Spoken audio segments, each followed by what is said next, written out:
Uh, at the transmission side, unavoidable consequence of load operation is presence of reactive power associated with the phase shifting between voltage and current. Some portion of this power is compensated on customer side, while the rest is loading the network. The supply contracts do not require a cos phi equal to 1. The reactive power is also used by the transmission lines owner of controlling the voltages. Reactive component of current adds to the load currents and increases the voltage drop across the network impedances. Adjusting the reactive power flow, the operator changed voltage drop in lines, and in this way the voltage at customer connection point.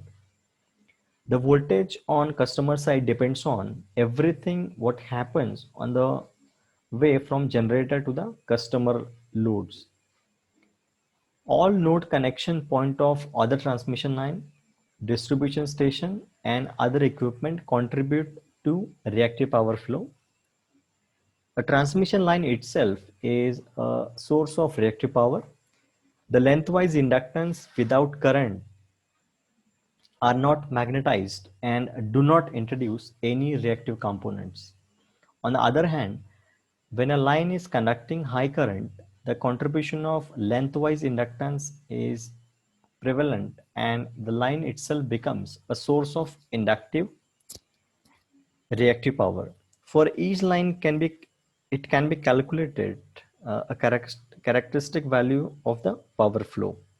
If transmitted power is more than predefined values, the line will introduce additionally inductive reactive power, and if it is below predefined value, the line will introduce capacitive reactive power.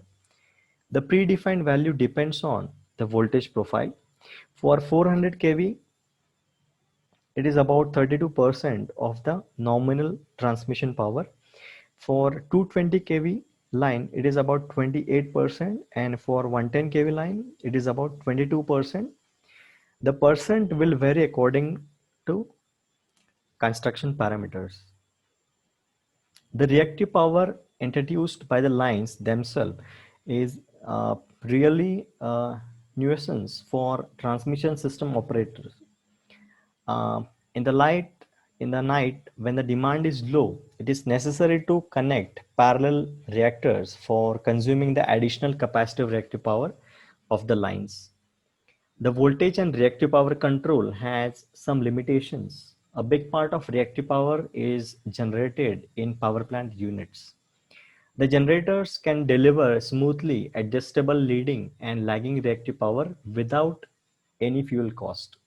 However, the reactive power occupies the generation capacity and reduces the active power production.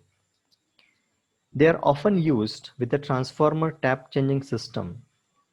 The range of voltage control depends on their size. The control may consist, for example, in setting the transformer voltage higher and then reducing it by reactive current flows. If the transformer voltage reaches the highest value and all capacitors are in operation, the voltage on customer side cannot be further increases.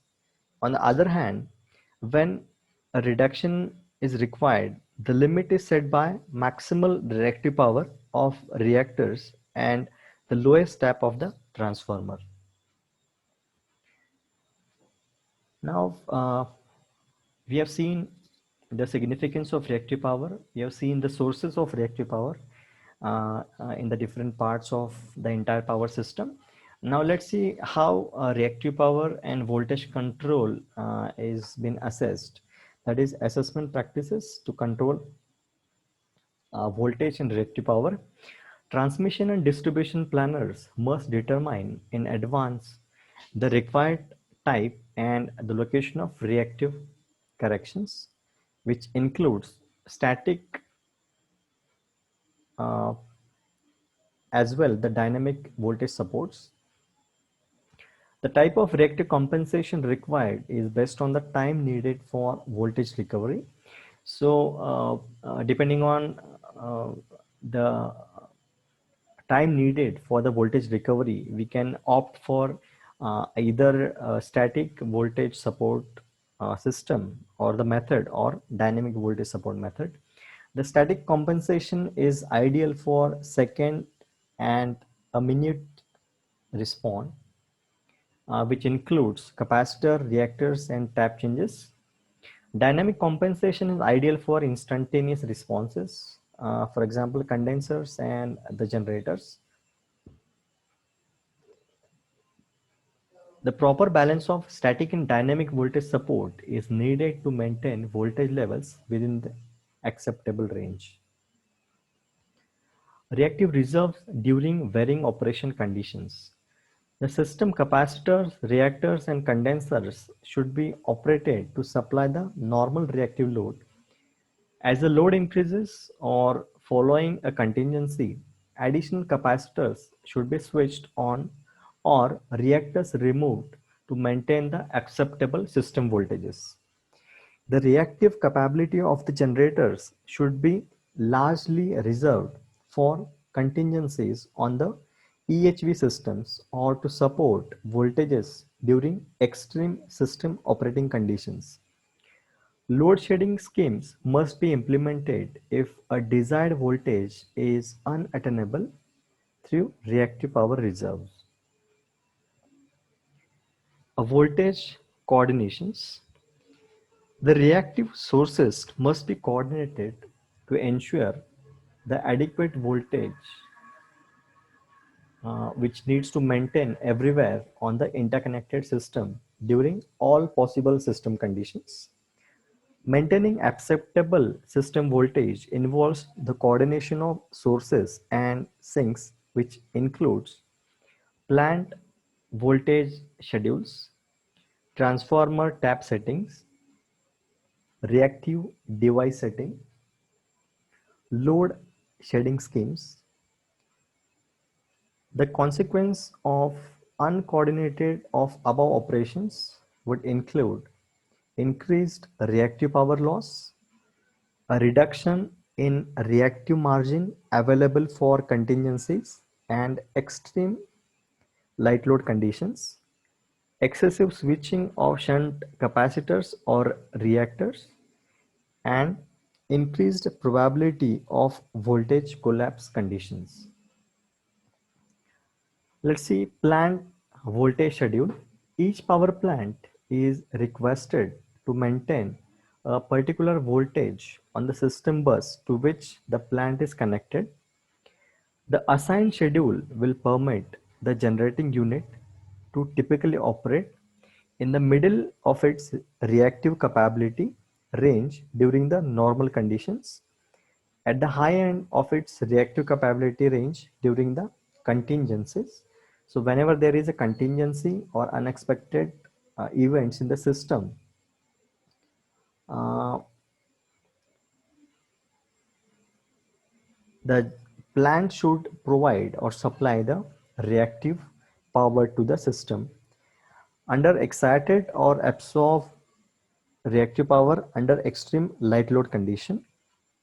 So whenever there is excessive reactive power in the system, the plant needs to under excited, that is it needs to absorb the reactive power by which we can maintain the healthy condition of the power system.